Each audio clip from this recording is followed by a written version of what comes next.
Iran, America మధ్య Hormuz జలసంధిని తెరవడానికైతే ఒక deal కుదిరినట్లుగా ఇప్పుడు సౌదీ అరేబియా ప్రభుత్వానికి చెందినటువంటి అల్ అరేబియా మీడియా అయితే ఒక కథనాన్ని వెలువరించింది. ఈ రెండు దేశాల మధ్య హార్మోజ్ జలసంధి విషయంలోనైతే డీల్ కుదిరింది.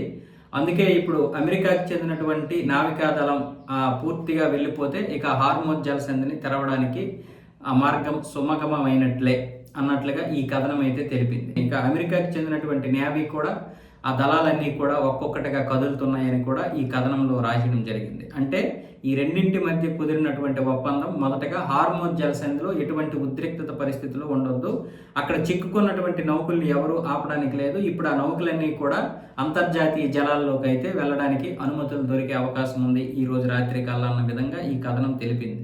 ఇటు అమెరికా, ఇరాన్ ఇంకా స్పందించలేదు, కానీ సౌదీ అరేబియా ప్రభుత్వానికి చెందినటువంటి ఈ మీడియా స్పందించడం వల్ల ఇది వాస్తవమే, 100% వాస్తవం అయి ఉంటుందని చాలామంది అనుకుంటున్నారు. పైగా ఇప్పుడు ఆ డీల్ ఏదైతే ఉందో ఆ డీల్కి సంబంధించినటువంటి విషయాలు కూడా ఇప్పుడే ఒక్కొక్కటిగా బయటకు వస్తున్నాయి. డీల్ కూడా కుదిరినటువంటి మాట వాస్తవమే. ఇక అఫీషియల్గా అమెరికా, ఇరాన్ చెప్పాల్సి ఉంటుంది.